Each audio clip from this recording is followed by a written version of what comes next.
eu e você somos a especialidade de Jesus.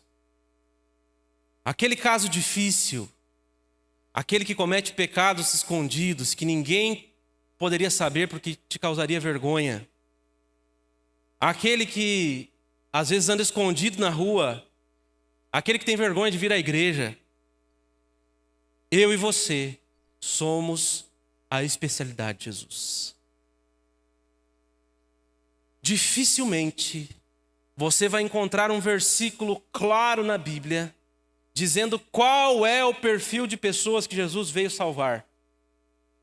Jesus geralmente tem um discurso que agrega todos os públicos. Todos são bem-vindos. Todos têm a passividade, todos são possíveis de serem salvos. Há lugar a todos na mesa. Mas aqui no versículo 10 do capítulo 19 de Lucas, Jesus está nos dando um tipo específico no qual ele é especialista. O Filho do Homem veio para salvar quem? Aquele que sabe que está perdido. Presta atenção nisso daí. Agora a gente vai voltar. Versículo 1. Vocês acham que Deus escreveu a Bíblia de forma aleatória? Sim ou não? Os textos assim, entrou em tal cidade, subiu em tal tipo de árvore. Vocês acham que isso é aleatório na Bíblia? É só uma historinha? Vou te mostrar que não. Entrando Jesus aonde? Jericó. Vamos começar por aqui. Nós temos todo um testamento, toda uma parte da Bíblia, todo um período histórico em que um povo específico tenta alcançar um lugar específico. Certo ou errado? Certo. Nós temos um povo que é a semente de Eva e que até então era uma semente física, laço de sanguíneo de descendência. Que povo era esse? Povo de Israel. E a esse povo naquela época foi dada uma terra por herança. E todos os que vieram depois foram seguindo essa terra por herança, até que finalmente adentraram essa terra prometida. Isso significa que nós temos muitos anos em muitas páginas da Bíblia sendo desenhados, sendo escritos, trazendo a expectativa de um povo para que entrasse em um local geográfico específico. Correto? Qual o local que eles entraram? Jericó. Tá certo ou tá errado? Qual foi a porta de entrada da terra prometida? Foi Jericó. Quer ver uma coisa agora que nos passa despercebida? Talvez porque a gente coloca tanta ênfase na entrada, a gente não coloca ênfase na saída. Mas talvez você não tenha percebido ainda, só que essa é a última vez que Jesus passa por Jericó. Jesus, ele passa algumas vezes por Jericó. Jesus, ele acompanha o povo no Antigo Testamento, porque nós acreditamos que as teofanias, os encontros reais e físicos de Deus em forma de homem, no Antigo Testamento são manifestações cristocêntricas, ou seja, Jesus. Só que essa passagem, que engloba vários milagres que Jesus vai fazendo ao longo de Lucas, ou de todos os evangelhos, mas agora especificamente falando de Lucas, marca a última passagem terrena de Jesus por Jericó. Pastor, e o que isso significa? Isso é um marco temporal. Isso é um lembrete, caros amigos de Porto Alegre, que tudo nessa vida tem um limite. Tudo nessa vida tem uma última vez. Nós estamos passando hoje pelo último sábado do ano de 2025. Sabe o que isso significa? Praticamente nada.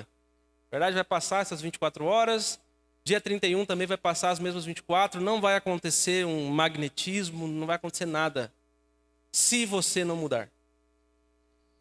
A única importância desses marcos temporais que a gente coloca, e que a gente coloca como marco, como regra para a gente, é o tipo de formação mental que você faz para a sua vida.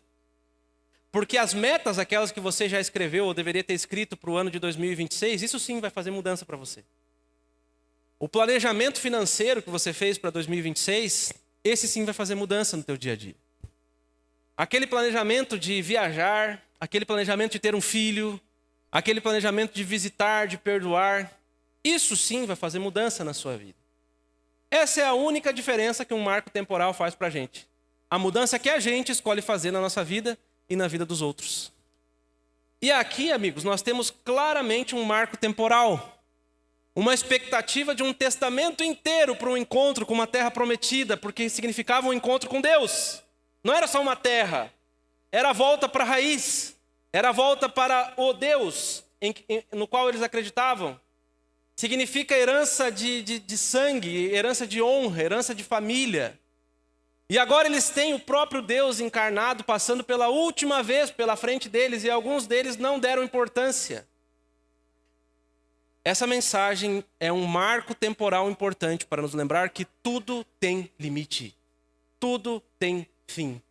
Até mesmo as coisas nas quais nós colocamos muita expectativa na nossa vida, um dia passarão pela última vez na nossa frente. E a pergunta que vale fazermos é: nós daremos a devida importância?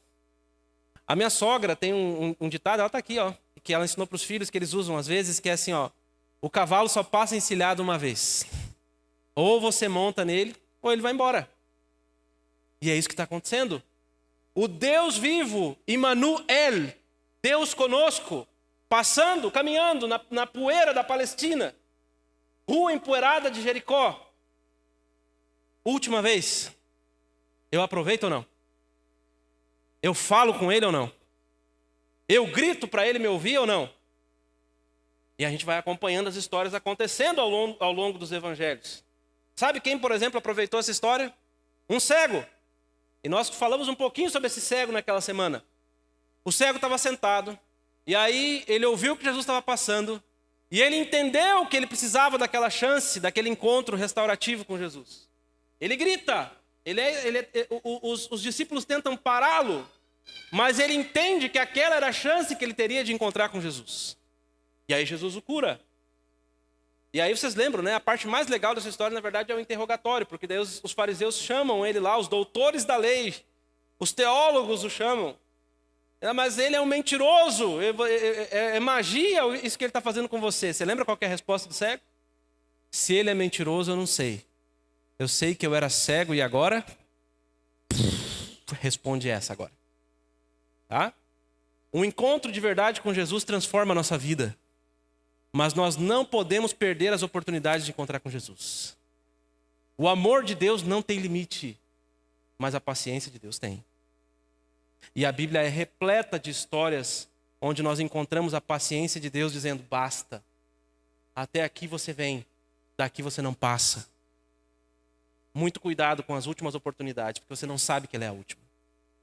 Talvez Deus tenha tentado te chamar durante ano após ano, dia após dia, e você está postergando. Dizendo assim: não, mas eu ainda tenho alguma coisa para fazer ali. Eu ainda tenho que caminhar mais um pouquinho aqui. Eu ainda tenho muita coisa errada. Olha para mim, olha, eu não faço parte desse conjunto, dessa conjuntura. Amigo, Deus veio para salvar e resgatar quem? Aquele que está perdido. Não perca as oportunidades de se encontrar com Jesus. Essa era a última oportunidade de Jericó. A última. E Jesus atravessava a cidade. Tem um verbo nos dizendo aqui, ó: é a última vez. Atravessando, está indo embora. Eis que um homem chamado Zaqueu, o maior dos publicanos e rico. Aqui tem um hebraísmo, uma piada hebraica aqui, porque ele está dizendo que, na linguagem original, você entende que ele está dizendo que Zaqueu ele era o maioral, mas depois ele vai dizer que Zaqueu é muito pequeno. Os publicanos, quem eram? Vocês lembram disso? Traidores da pátria. Imagina aqui uma coisa, vamos criar aqui um cenário hipotético. Digamos que aqui na América do Sul exista um país que a gente não goste muito no futebol. Digamos que seria a Argentina. E um dia o Império Argentino cresce, tá? E eles invadem o Brasil. E aí a gente está rindo aqui porque isso não vai acontecer de verdade. Mas agora pensa o seguinte: um império forasteiro, com um idioma forasteiro, invade o Brasil. Eles te obrigam a mudar de idioma. Eles te obrigam a mudar as leis. Eles te obrigam a mudar a cultura. Eles te obrigam a pagar impostos exacerbados para que não te matem. Dentro de Roma existia uma legis, existia uma lei chamada Pax Romana, que na teoria é que Roma está em paz. Roma vai invadir a sua terra, mas Roma não quer te matar. Então aqui nós temos uma PEC, nós temos aqui um pacote de leis que se você seguir, a espada não te pega, porque Roma vem em paz. E assim eles criaram aquele grande império, o Império Romano. Agora, pensa comigo o seguinte, você não pediu para ser invadido. Você não pediu para suas esposas, para os seus maridos serem assassinados, para os seus filhos se tornarem escravos. Você não pediu para pagar um juros exacerbado ou um imposto que não tem o menor sentido. Você vai ser grato a esse império por ter poupado sua vida, dizendo que vem em paz? É claro que não, você vai ter ódio deles.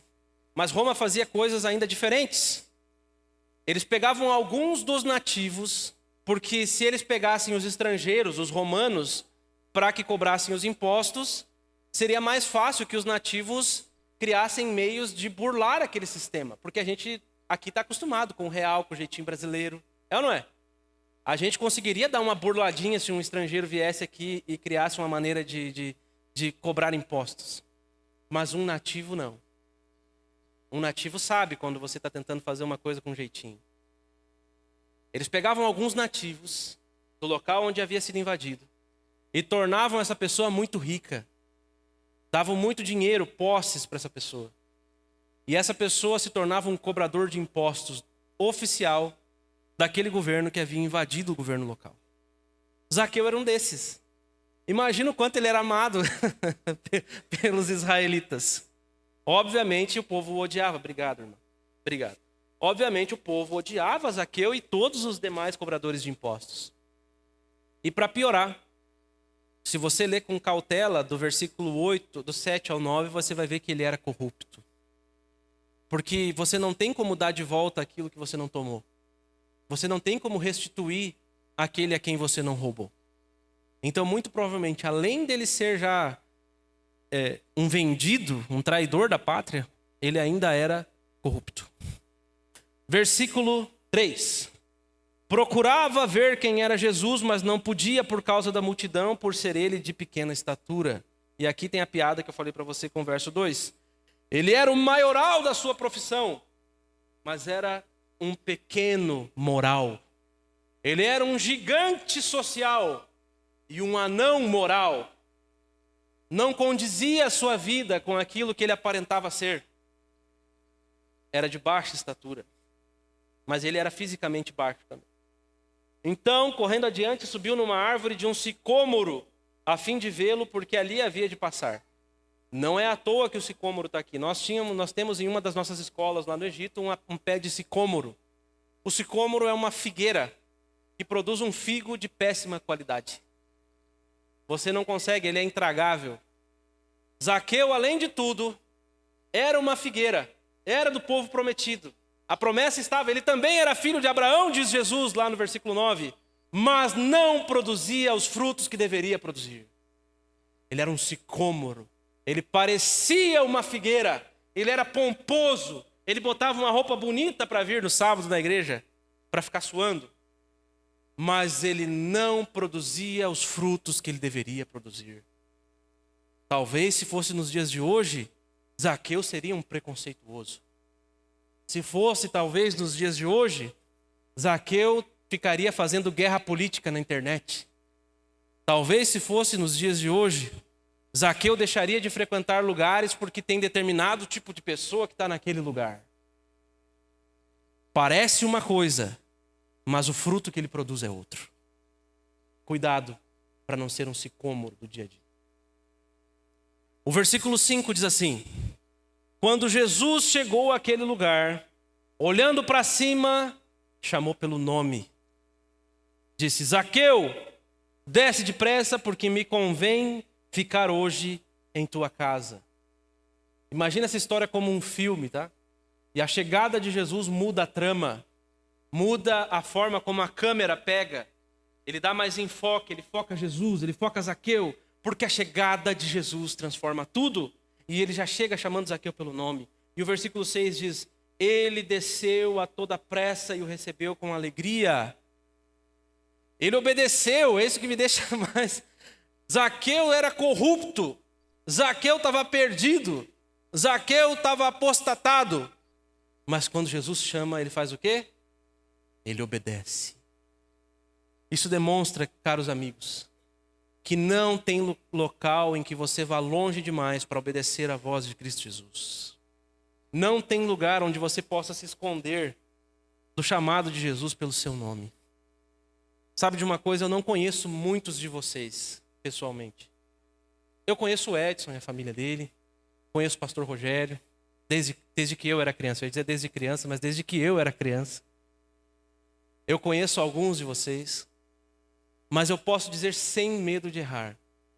Todos nós carregamos em nós situações das quais nós nos envergonhamos. Todos nós carregamos algum tipo de situação que nos incomoda.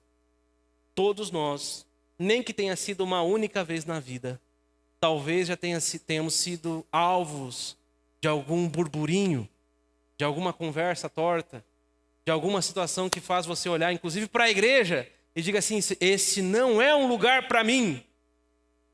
Sabe que poucas coisas me deixam mais tristes do que quando eu vejo os filhos de Deus na internet. E eu não estou falando pela forma como eles se vestem, ou pela forma como eles se comportam algumas vezes, mas pela forma como eles tratam as outras pessoas. Outro dia eu li um comentário, não sei quem era o infeliz que escreveu aquele comentário, mas eu pensei, esse cara tem razão. Ele disse assim, Jesus, eu gosto, ele é muito legal. O problema é o fã-clube. E eu fiquei pensando, caramba, o fã-clube sou eu. E eu causei em algum momento essa percepção nas pessoas. Querido amigo, todos nós já fomos alvo de algum tipo de polêmica, de algum tipo de problema. E isso não nos dá o direito de causar isso nas outras pessoas. Lembra que uma das noites, talvez você não estava aqui quando eu falei sobre isso, eu falei um pouco sobre a dinâmica da corte celestial. E na corte celestial nós já temos um juiz. É você? Nós já temos um advogado. É você? Nós já temos um acusador. É você? Quem é você na corte celestial? A testemunha. O nosso trabalho é termos uma experiência com Jesus, transformadora. Um encontro verdadeiro que muda quem nós somos. E replicar isso nas pessoas a ponto de que elas queiram viver a mesma experiência que nós. E é isso. Você não é chamado, eu não sou chamado, para julgar as pessoas, para maltratar as pessoas, para pensar quem tem salvação e quem não tem. Porque todos nós estamos sentados sobre a mesma corte, sobre o mesmo juiz, sobre o mesmo advogado e sobre o mesmo acusador. Vamos continuar falando de Zaqueu? Todos os que viram isso murmuravam. Todos. Dizendo que ele se hospedara com um homem pecador. Esse é um lembrete para a igreja. Eu pulei um pouco, né? Eu contei um spoiler aqui. Na verdade, a aplicação que eu fiz agora era sobre esse verso aqui. Não seja o grupo de murmurador. Não seja. Não faça parte de um grupo que murmura contra as pessoas. O pastor aqui não está dizendo para você que você deve aceitar todo tipo de coisa, todo tipo de escândalo, todo tipo de situação. Não. Aqueles que me conhecem aqui sabem que eu sou crente.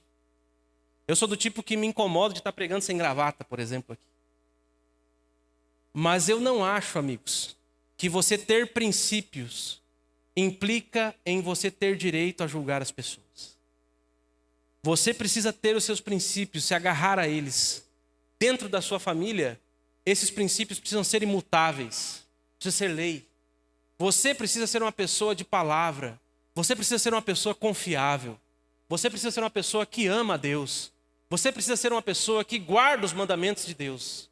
Mas isso não nos dá o direito de sermos os porteiros do céu. Cuidado com o grupo que murmura. Porque a Bíblia diz, todos murmuravam quando viram Jesus se aproximando de um pecador. Cuidado ao murmurar, porque às vezes o pecador pode ser você. Entre mentes, entretanto, ou naquele momento, versículo 8, Zaqueu se levantou e disse ao Senhor, Senhor, Eu resolvo dar aos pobres a metade dos meus bens, e se em alguma coisa eu tenho defraudado alguém, eu restituo 4 vezes mais. E aqui nós temos uma causa de alguns erros teológicos. Algumas pessoas acreditam que Zaqueu estava comprando a bênção, que Zaqueu estava comprando a salvação, que Zaqueu por obras estava sendo salvo, mas não se engane. Zaqueu não estava fazendo essas coisas para ser salvo. Zaqueu estava fazendo essas coisas porque foi salvo. E aí tem uma grande diferença. No versículo anterior, ele entende a misericórdia de Cristo. Ele entende a graça, ele entende a salvação. E por que ele foi salvo, e por que estava salvo, e já que estava salvo, ele começa a dar frutos. E a maneira como Zaqueu, naquele caso, consegue demonstrar os seus frutos é através de deixar de ser corrupto e restituir as pessoas. Simples. Não pense você que Zaqueu está demonstrando as suas obras para que Jesus o salve. Não pense você que Zaqueu está comprando um terreninho no céu. A gente chega a fazer piada disso. Não pense você que compensação financeira pode comprar o amor de Deus. Não é isso. A forma como Zaqueu demonstra que entende a sua salvação é dizendo: Senhor, me arrependo e agora vou restituir aquilo que fiz de mal. Mas é porque se sente salvo e não para ser salvo. Capite? Você não compra a salvação. As coisas que você faz não são capazes de te salvar. As coisas que você faz não são capazes de comprar graça. Mas depois que você foi salvo, aquilo que você faz, aquilo que você é, aquilo que você dá, aquilo que você fala, demonstram que você foi salvo. Entende essa dinâmica? Quando você é salvo, você frutifica. Quando você se sente na graça de Deus, a sua vida muda a ponto de que você refaça aquilo que está errado, a ponto de que você retribua aquilo que está correto, ao ponto de que você demonstre publicamente que Jesus alcançou você e que agora você está salvo. Versículo número 9. Então Jesus lhe disse: hoje houve salvação nessa casa, pois que também este é filho de quem? De Abraão. Havia promessa para ele também. E eu quero dizer para você que há promessa para todos nós. Existe um erro muito comum, amigos. E hoje, com esse problema político que o mundo vive, muito polarizado, algumas pessoas confundem, inclusive no meio evangélico, a promessa que foi feita ao povo de Israel com o que hoje nós temos estabelecido com o Estado de Israel. E eu tenho autoridade para falar isso porque eu morava a 300 quilômetros de Jerusalém. Até meados do Antigo Testamento existia o povo bíblico de Israel a quem a promessa era derivada. Se nós pegarmos o capítulo 3 de Gênesis, você vai ver que há uma promessa para a semente da mulher. Você lembra disso? E quem era a mulher naquele contexto? Eva. Laço sanguíneo, povo, descendência, DNA. Está entendendo? Existia um povo ao qual a promessa era derivada. Mas esse povo não aceitou a promessa. Não foi Deus quem mudou, foi o povo que não aceitou. Foram inúmeras tentativas de Deus em resgatar esse povo, de dizer que eles eram eleitos, dizer que eles eram nação eleita, santa. E o que o povo fez? O rejeitou. Por causa disso, e a Bíblia é clara em dizer isso, a linguagem de mulher se transforma de laço sanguíneo para igreja. E quando se transforma por igreja, há uma possibilidade de adoção ao povo de Deus, que nós conhecemos como um rito, como uma cerimônia de batismo. E esse povo não é mais sanguíneo, esse povo é espiritual. Essa nação não é mais um povo que mora num local determinado lá da terra. É por causa disso que nós entendemos a missiologia, a missio dei, o ide, o pregai, o fazer discípulos. Porque não é mais estático. Você, para ser povo de Deus, não precisa mais nascer com uma coligação sanguínea de Israel. Você só precisa aceitar. Hoje, você, para ser filho da mulher, você não precisa mais ser filho de Eva. Você precisa ser filho da igreja. Você precisa demonstrar publicamente que você quer ser filho do céu. E aí você é adotado e se torna também um filho de Abraão. Eu quero dizer para você que a mesma promessa que estava vigente a Zaqueu está vigente para mim e para você dentro da dinâmica do plano da redenção. Todos nós, hoje, somos elegíveis a sermos filhos de Deus. Todos nós, hoje, somos elegíveis a sermos a Israel espiritual. Todos nós, hoje, podemos ser descendentes da semente da mulher. E por que eu estou dizendo podemos? Por que eu digo que pode acontecer e tal? Porque isso depende de decisão. Ninguém vai para o céu sem querer ir para o céu. O céu, para alguém que não deseja estar lá, seria um castigo eterno. E Deus não vai fazer isso. É por isso, amigos, que o versículo 10, o último versículo dessa perícope, o 10, o 9 também, mas o 10 por maestria diz: porque o Filho do Homem, ele veio para salvar e buscar o que estava perdido. Não é por acaso que esse versículo está ali. Esse versículo está ali, e agora eu vou para o final, para os últimos 5 minutinhos aqui, porque eu quero te dizer que esse versículo ele está ali por um lembrete. O primeiro lembrete eu já disse para você antes de começar a mensagem propriamente dita. O primeiro lembrete é que eu e você, nós somos a especialidade de Cristo. Não existe caso perdido para Jesus. Não existe longe demais. Não existe o tempo já não me ajuda mais.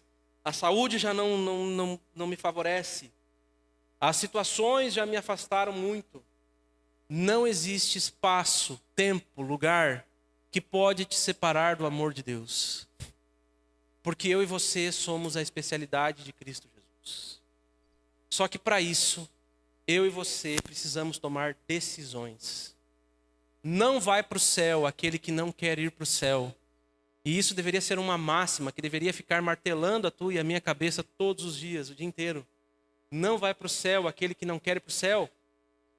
Não vai ser salvo aquele que não quer ser salvo. Tirando isso, tirando o fato de você não querer, todas as outras situações têm remédio. Sabia? Pastor, eu sou muito pecador. Bem-vindo ao time. Pastor, mas eu faço coisas que deixam o mundo perplexo. Bem-vindo ao clube. Pastor, mas as coisas que eu faço causam alvoroço. Eu sou uma pessoa ruim. Eu sou uma pessoa má. Ou eu sou uma pessoa polêmica. Ou eu sou uma pessoa que não tem volta. Errado, errado, errado e errado. Não tem lugar longe o suficiente ao qual você não pode ser visto por Cristo. Não tem barulho de multidão suficiente que possa abafar a sua voz de pedir socorro e ser resgatado por Jesus. Não tem. Só tem uma coisa que te tira do céu. É não querer. Ah, é só isso, pastor? Não, óbvio que não. Esse é o início, né? É que quando você não quer, daí... Tá entendendo? Quando eu não quero, aí eu peco deliberadamente. Aí é pecado contra o Espírito Santo. Quando eu não quero, aí eu não guardo os mandamentos. Aí eu não tenho. Como é que eu vou para um lugar onde eu não guardo a lei desse lugar? Quando eu não quero, aí eu não respeito as pessoas. Aí eu julgo. Aí eu ultrapasso o limite. Aí eu uso de preconceito com as pessoas. Tá entendendo? Agora, o não querer é o início de todos os males. É o início de todos os males. Tem um livro muito bom de teologia que eu indico para alguém que um dia queira ler. Ele é meio grandinho, mas ele é muito bom. Que diz assim, é do Fernando Canalho. Diz assim, ó, O Princípio Cognitivo da Fé Cristã. Ele é um livro maravilhoso. E nesse livro, basicamente ali nos explica que o campo de batalha do grande conflito, ou seja, o campo de batalha entre o bem e o mal, o campo de batalha entre Deus e as hostes do mal, é a nossa mente. É a cognição humana. Portanto, se você decidir alguma coisa, essa decisão é sempre importante, ela nunca passa batida aos olhos do céu. Decisões são sempre importantes. E muitas das vezes essas decisões elas não são para sempre. O nosso mundo, infelizmente, é muito volátil, ele muda. É por isso que a gente tem que tomar decisões todos os dias. Pastor, eu quero ir para o céu. Fala para Jesus todos os dias que você quer para o céu. Demonstra publicamente para que mundos caídos e não caídos saibam que você quer ir para o céu. Que o mundo saiba que você quer ir para o céu. Pastor, eu quero que a minha família vá para o céu. Demonstra isso em oração para Jesus. Fala para sua família. Não deixa escondido. Pastor, eu sou um pecador, eu sou fraco. Eu também. Então fala isso para Deus. Confessa os teus pecados. Pastor, eu preciso pedir perdão para alguém. Então vai e pede, infeliz. O que te impede? É o orgulho? Vai deixar que uma porcariazinha de um sentimento humano te deixe de fora do céu. Não vale a pena. Não vale a pena. Pastor, mas é que eu estou a caminho de ficar rico. Zaqueu também estava. Zaqueu também estava. Não tem problema em ficar rico, irmão. Amém, se você puder ficar. Estou usando esse exemplo para te dizer assim, ó, não permita que nada, nem ninguém te impeça de ficar com Jesus. Não permita que nada e nem ninguém te tire do céu. O céu é para sempre. O céu não é uma linha temporal aí de 60, 70, 80, com muito sofrimento, 90 anos que a gente vai viver aqui. É para sempre. Com energia, com vigor, com saúde, sem dor. Não há nada aqui que valha a pena de nos tirar do céu. O que eu preciso fazer, pastor? Primeiro passo, eu preciso querer. Querer. É só isso, pastor? É óbvio que não. O querer é o primeiro passo. Eu preciso querer. Porque quando eu quero, daí é o contrário do que eu não quero. Quando eu quero, aí eu me entrego a Jesus. Aí eu guardo os mandamentos com alegria.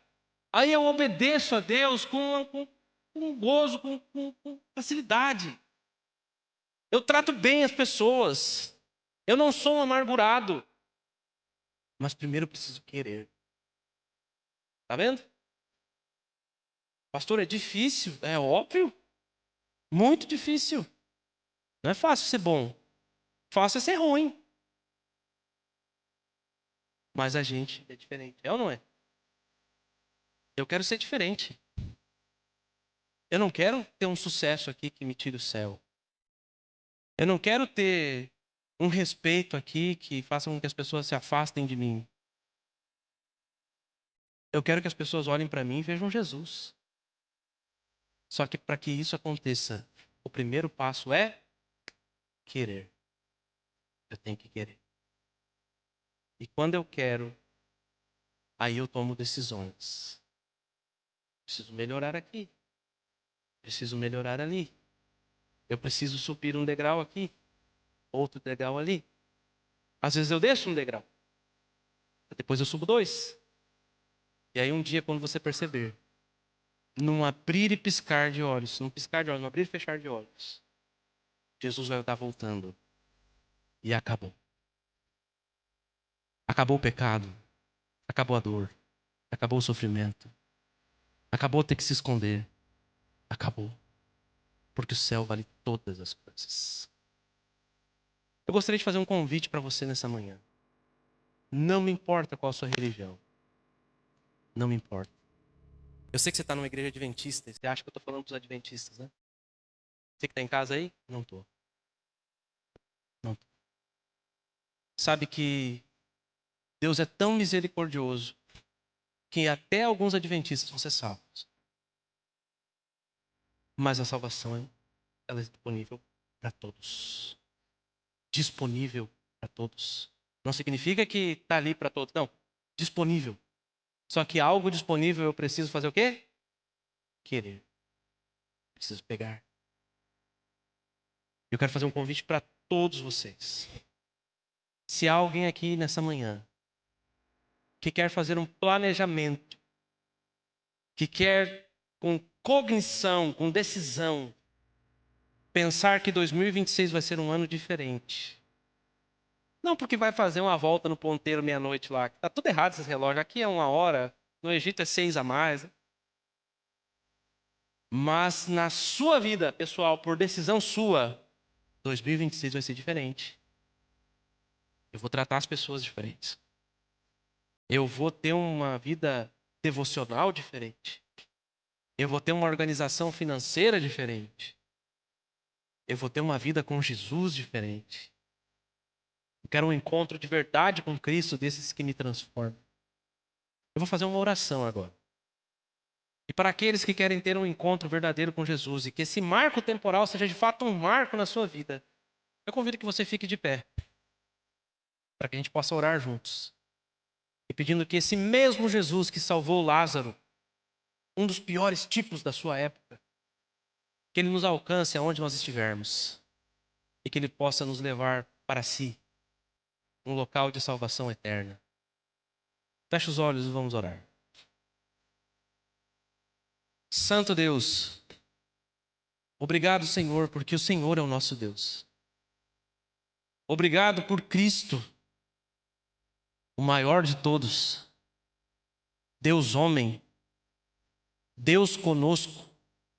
Cristo que de uma forma misteriosa, miraculosa, se transformou em homem para nos salvar. Obrigado porque o milagre que fez com que uma virgem concebesse ao próprio Deus, com que fizesse com que ele nascesse fugindo das mãos de Herodes, de todos os reinos, com que ele passasse a primeira infância no Egito, um local difícil de se viver, voltasse ao povo de Israel, crescesse, fizesse milagres, pregasse, criasse ali um conceito que hoje é o maior movimento do mundo. Esse Cristo um dia morreu numa cruz. E nós entendemos aqui como filhos que talvez o maior de todos os milagres como Deus foi não ter descido daquela cruz. Então muito obrigado, Senhor Jesus, por ter aguentado até o fim por todos nós. Nós sabemos, Senhor, e agora aqui falamos em voz alta, nós entendemos que o Senhor não precisava ter passado pela cruz. Que o Senhor não pecou. O Senhor não merecia aqueles cravos. Por isso, Senhor, nós somos tão gratos. Porque nós sabemos que aquela cruz, aqueles cravos, aqueles espinhos, aqueles açoites, aquela vergonha, aquela humilhação, aquela morte eterna, ela era nossa. E o Senhor resolveu, o Senhor decidiu, olha, o Senhor tomou uma decisão por nós. Muito obrigado, Jesus. Obrigado, Senhor, porque o Senhor ressuscitou daquela tumba fria. Obrigado porque o Senhor está vivo. Obrigado porque hoje nós entendemos que o Senhor está no santuário do céu, julgando, mas também defendendo, justificando, nos dando graça. É o Senhor que nos mantém respirando, Senhor, nosso coração batendo. É o Senhor quem nos dá a possibilidade de sermos salvos. É o Senhor quem estende e disponibiliza a salvação a cada um de nós. Que nesse momento, Senhor, o Teu Santo Espírito possa inundar o nosso coração para que da nossa parte nesse acordo, nós possamos tomar posse dessa salvação. Que cada um aqui possa tomar uma decisão na sua vida de ser salvo e de continuar salvo. Que a Tua justificação, Senhor, ela seja para sempre renovada nas nossas vidas. Para que nós, Senhor, possamos ser seres santos, separados, dignos de estar pelo menos na Tua presença. Porque nós entendemos que a dignidade real só existe em Ti. Que o amor verdadeiro só habita em Ti. Que a graça verdadeira, ela é somente em Ti. É por isso que nós clamamos a Ti, Senhor, que nos salve. A Ti, Senhor, que nos torne criaturas de amor. A Ti, Senhor, que nos dê salvação e graça. E que quando Cristo Jesus retornar, que assim como Zaqueu, Senhor, o Senhor possa salvar milhares, centenas de milhares de perdidos. Porque nós entendemos que nós aqui, humildes que somos, pequenos que somos, pecadores que somos a especialidade de Jesus.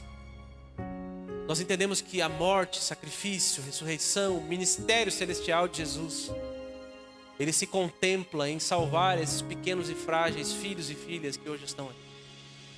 Por isso, Senhor, nos salva, nos transforma, e que 2026 possa de fato ser um ano de mudança, porque nós escolhemos também mudar.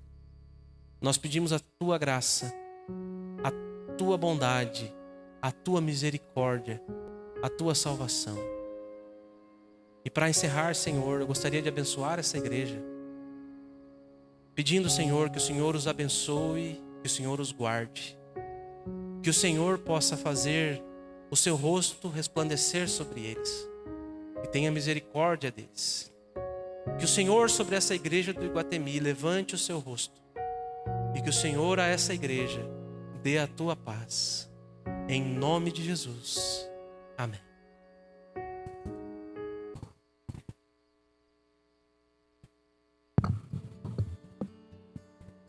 Provai e vede. Histórias de fé e fidelidade. História de hoje. Amigos de Esperança. Meu nome é Gaston Speller. Moro em Baradero, na província de Buenos Aires, na Argentina.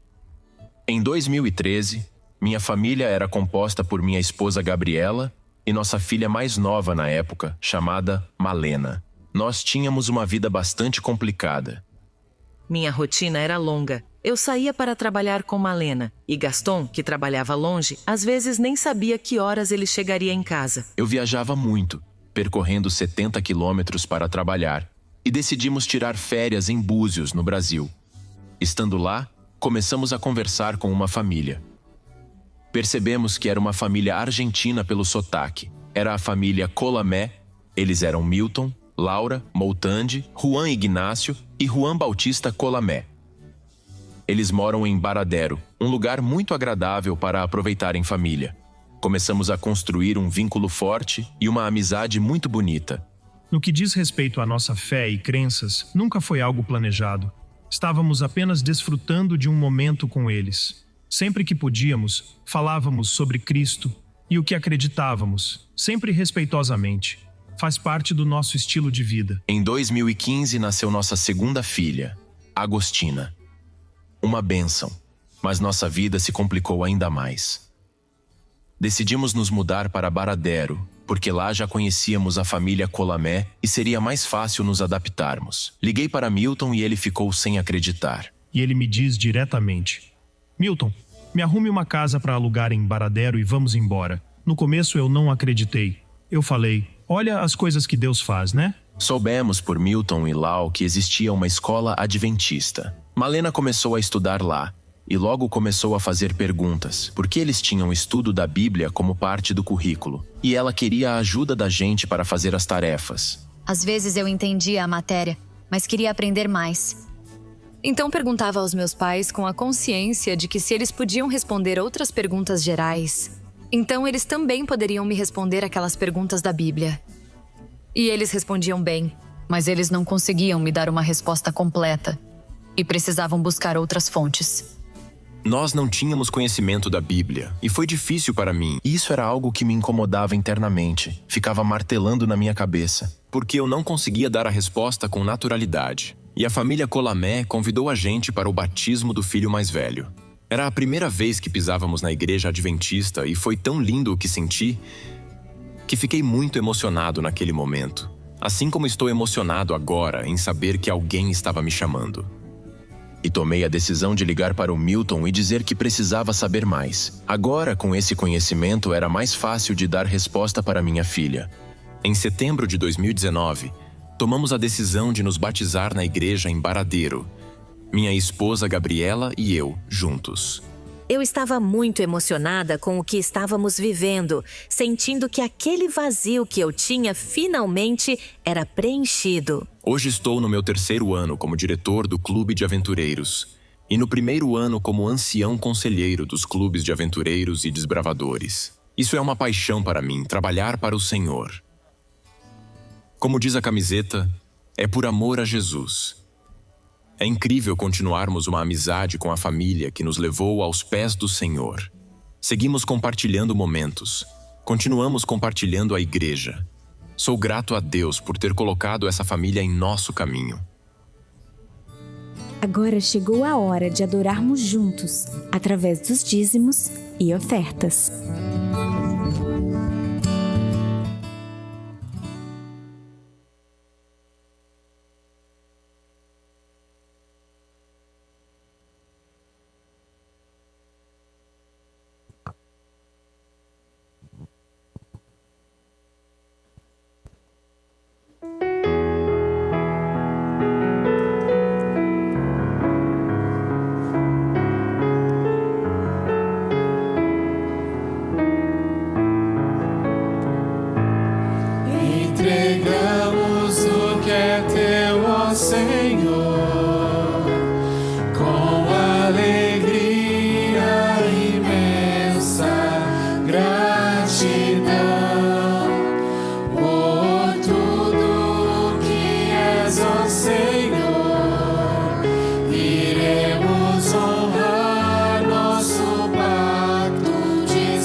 nossos dízimos nós devolvemos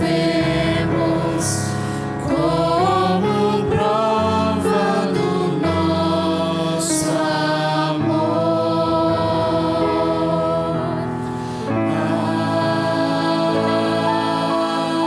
Amém.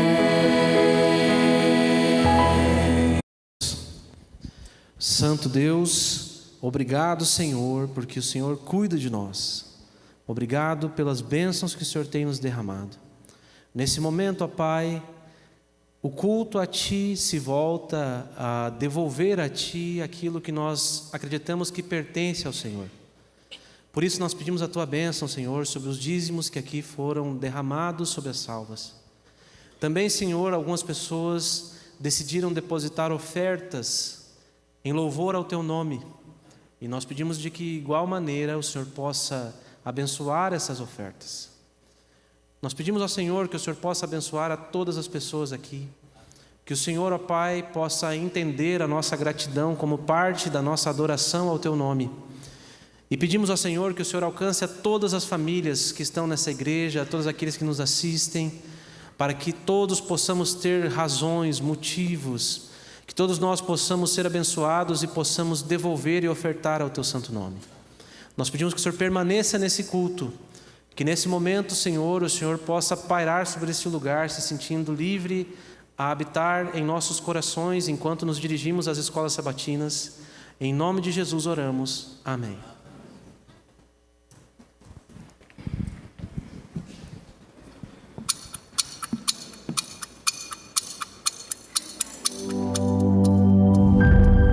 Chá preto e mate, café, bebidas alcoólicas, todas fazem parte da mesma categoria, estimulantes artificiais. Dão um empurrão momentâneo, mas cobram um preço do corpo. O efeito vai na mesma linha do vinho, da cidra, do fumo. Pode parecer inofensivo, mas o impacto vai se acumulando e a saúde sente. A melhor bebida para limpar os tecidos do corpo é simples, acessível e poderosa: a água. Natural, pura, eficiente. A água hidrata, limpa e não cobra do organismo aquilo que ele não pode dar. 1 minuto por vez, mais saúde para você.